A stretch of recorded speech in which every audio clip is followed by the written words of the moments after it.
big things going on in the industry as far as us getting on television. We had the new reality show is out, Filthy Fortunes.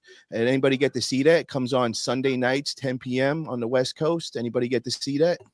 So we watched it. It was pretty good. Yeah, we watched it. We only watched one episode though, so we got to watch the others. But it's interesting.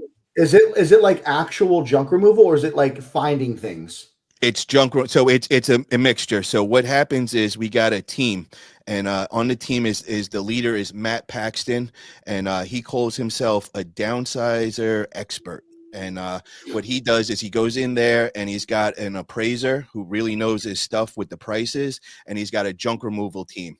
And what I think they do is whoever's local in the area, I think they might hit up like junk removal companies and offer them, like, if you guys come and do the services for free, you're going to get exposure and to be on the show. That's what I'm hearing, because somebody, when I put it up, somebody hit me up and they're like, we were asked to be on it, but we would have to do it for free, and they couldn't do their services for free, but anyways, it seems a really great show. I enjoyed it. The first 3 episodes. The last episode they just shot in California. They did one in Santa Cruz. They did one in Inglewood, and it was real entertaining, guys. So if you guys haven't checked it out, definitely get over to Filthy Fortunes. It's on Discovery Channel every Sunday night, and I'm working on getting in touch with Matt Paxton. If anybody has any connections to him, I just wanted to get him on interview and kind of pick his brain and find out what they're doing with the show and what the plans are. And some of the junk removal companies I just want to make mention on episode 1 was Junk Shot, what I think it's a new up and coming franchise. I think they might be out of Maryland to begin with, but that's who was featured on that one. And then on episode 3 in California, they had Just Junkin'.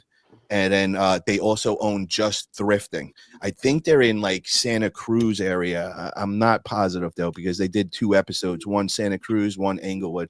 So I don't know if anybody knows like any of those companies or anything, but if you do, I want to get in touch with them and see if we get them on the channel, kind of just find out like what went behind the scenes and, what's to come and all that stuff. So definitely check it out, guys. Definitely something to look into. And what's your guys' thoughts on us getting exposure on the big screen? Is that a good thing? Is it, something that we want to do, or we don't need that because now we're going to have a bunch of new people jumping into the junk removal industry? Well, I think a lot of that stuff is staged for sure. I mean, I love the show. I love the entertainment. I love them trying to find stuff. But as a junk hauler, if a house has been sitting there for 10 years, there's going to be dust. There's going to be spider webs. There's going to be all kinds of stuff there. You know what I mean? But it is entertaining, though, for sure. Yeah, we noticed that it looked really clean for stuff that had been packed there for 10 years. So. Yeah, and any reality show, I've taped quite a few of them, and I've been a part of them. What they do is they don't actually tell you what to do, but they give you options. They just say, it could be cool if something like this happened, or maybe like something like this.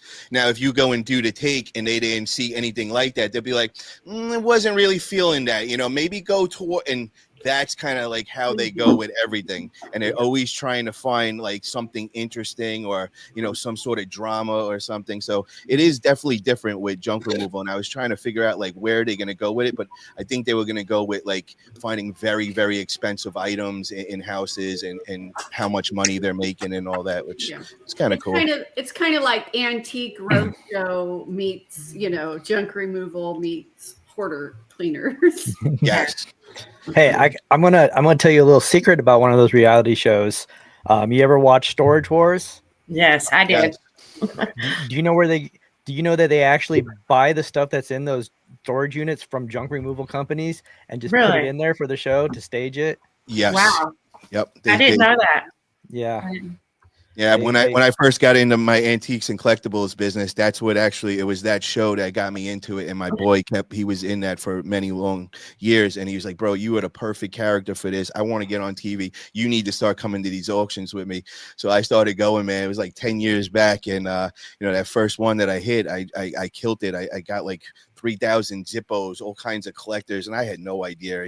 My boy's like, we hit the jackpot, and he was putting on these Zippos on eBay, like $500 a Zippo. It was crazy. So from that, I opened the antique and collectible business and all that, and that's how I got into that business. But it goes very, very similar with the business we're in, and like my old partner in antiques, he actually teamed up with a junk removal company in New York, and they work very good together, and that's kind of what's going on with this show as well. So And the only thing I don't like about the new show is the shows like hoarding and stuff, the hoarder show, is that they, like from my psychology background, is that you cannot do that to a hoarder and expect them to get rid of all that stuff in one day and it'd be okay. You know what I mean? That it's just not a thing that happens. You're going to have to take it little by little. If they're living, like if somebody's died, that's a whole different thing. But like you said, Matt and JoJo, it's more of like a stage kind of thing. And that makes me worry about the people that seriously do have hoarding disorder, because you have to take that stuff room by room if they're alive. You know what I mean? It's not like that, like hoarding, because you see people crying and, them threatening them, and that's not real life. It's just not. I'm interested to hear from Matt and JoJo. This is off subject real quick, but I'm going to tell you guys about a hustle that Steve got. Steve got a good ass hustle out there in Arizona. He put me on this a while back when I was hunting out there. There's a big ass flea market out there. Steve, tell them how much money you were making out there, bringing all the trash from the stuff you were finding, all the junk you were finding out there in Arizona. Well, a lot of times I was just propping up my business here during the tough times, because in the winter it's kind of. Can you guys hear me? Yeah. Can you guys hear me? Okay. Yeah. But yeah, I would prop up my business here, and so it was a great thing. I would go down there and I would just take a 26-foot box truck and throw a mat in there, and I'd shower at the truck stops and stuff. I ended up making $40,000 during that time. Wow. I was there, and it's not a lot, but like for me it was, because it was like a vacation. I did that for years. I stopped going to Arizona though, because everything changed a lot. So it just changed. It got, when there's something really good, a lot of times other people come and then they change it, so a lot of people started moving from California and stuff and changing that town. But there are a lot of flea markets there, though. There's a lot. I used to live there. There's a lot of flea markets there. So that was a huge flea market. Like the whole city was a flea market. It was crazy. I drove through there when I was hunting and shit. Me and my dad, we pulled over. I'm like, what the hell is this? I just seen parking lots. And Steve hit me up like, I'm over here right now with my box truck selling shit. I was like, damn.